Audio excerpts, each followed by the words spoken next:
Hello అండి. Hi అందరికీ. ఈరోజు మనం వంకాయ శనగపప్పు కూర వండబోతున్నామండి. ఇప్పుడు మనం కళాయిలో ఆయిల్ వేసుకున్నాం కదా, ఇంకే కాస్తంత జీలకర్ర వేసానండి. అలాగే కొంచెం ఆవాలు వేసాను.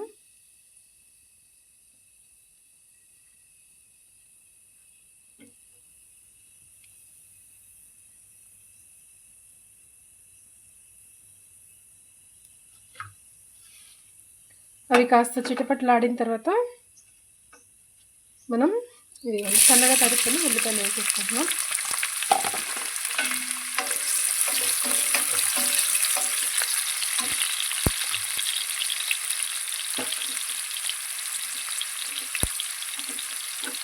అలాగే కొంచెం కరివేపాకు వేసుకుంటున్నాం. అలాగే ఒక పచ్చిమిర్చి చిన్నగా కట్ చేసుకున్నాం.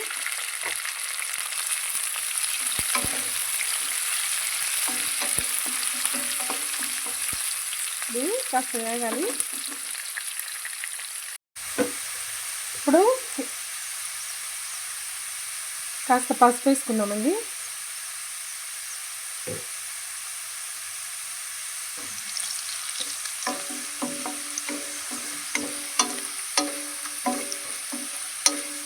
అలాగే ఉల్లిపాయలు వేగినాయి కదా, ఇంకొస్త అల్లం వెల్లుల్లి వేసుకోవాలండి మనం.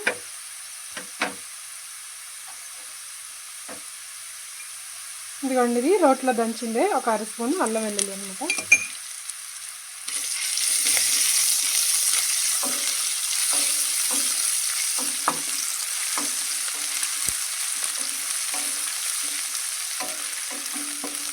అలాగే ఇందులోనే మనం కట్ చేసి పెట్టుకున్న టమాటాలు వేసుకోవాలి.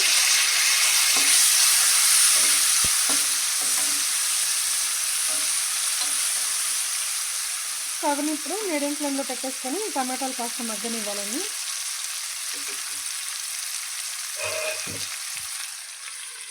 మూత పెట్టేసుకుందాం.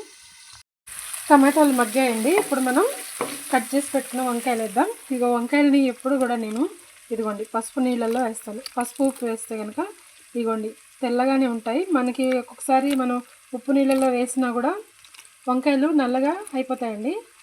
అదే ఉప్పు పసుపు వేస్తే కనుక ఇలాగే తెల్లగా ఉంటాయి. ఇప్పుడు మనం ఇందులో వంకాయ ముక్కలు వేసేసుకుందామండి. అలాగే పచ్చి అరటికాయ కూరకి కట్ చేసినప్పుడు కూడా నేను అలాగే వేస్తానండి. ఉప్పు పసుపు వేసి కట్ చేస్తాను.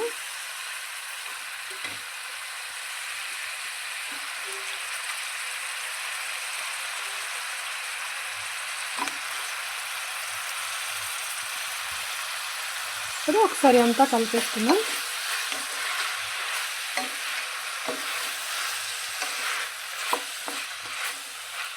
ఈ వంకాయ ముక్కలు మగ్గిన తర్వాత మనం పచ్చిశనగపప్పు వేద్దాం. అంటే ఎక్కువ మగ్గాల్సిన లేదండి.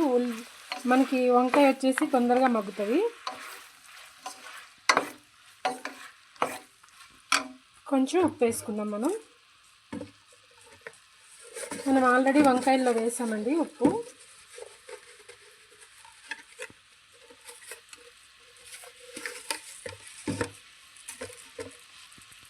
ఇదిగోండి సుమారుగా ఒక స్పూన్ అనమాట. సరి కలిపేద్దాం.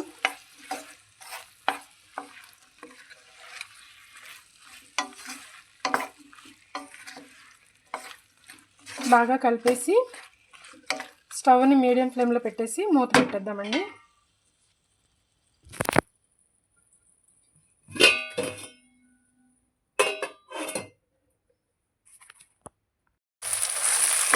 చూసారు కదా, ఈ వంకాయ కాస్త మగ్గిందండి. ఇప్పుడు మనం ఇదిగోండి ఉడకబెట్టుకున్న శనగపప్పు అండి లైట్గా కుక్కర్లో వేసేసి ఒక విజిల్ రానిచ్చామన్నమాట. కాదు అంటే కనుక మీరు ముందు నానబెట్టుకున్నట్టయితే ఒక 2 గంటలు నానితే సరిపోతుంది. ఈ వంకాయ శనగపప్పు అనేది చాలా బాగుంటుందండి. అసలు ఎప్పుడు తిన్నా కూడా ఎవరు వచ్చినా కూడా మళ్ళీ మళ్ళీ పెట్టించుకొని తింటారనమాట, అంత బాగుంటుంది. అలాగే మనం కారం కూడా వేసేసుకుందామండి. ఆల్రెడీ పచ్చిమిర్చి వేసాం ఒకటి. ఇదిగోండి ఒక స్పూన్ కారం వేస్తున్నాను. మీరు కారం ఎక్కువ తింటే కనుక ఇంకాస్త వేసుకున్నా బాగుంటుందండి. ఒకసారి కలిపేసి మనం మీడియం ఫ్లేమ్లో పెట్టేసి మూత పెట్టేసి మగ్గనివ్వాలి. శనగపప్పు ఆల్రెడీ ఉడికింది. అలాగే వంకాయలు తొందరగా మగ్గిపోతాయి. మధ్య మధ్యలో కలుపుకుంటూ ఉంటే సరిపోతుందండి, ఎక్కువ టైం పట్టదు ఇది.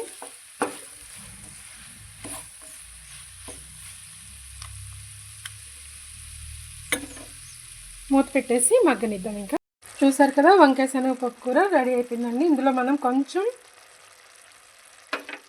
ధనియాల పౌడర్ వేసుకున్నామండి. ఇదిగోండి 1 స్పూను. ఒకసారి కలిపేసుకొని స్టవ్ ఆఫ్ చేసుకుందాం. ఇందులో ఉప్పు కారం అంతా సరిపోయినాయండి. ఇప్పుడు ఇది మనం బౌల్లోకి తీసేసుకుందామండి. చూసారు కదా, వంకాయ శనగపప్పు కూర రెడీ అయిపోయిందండి.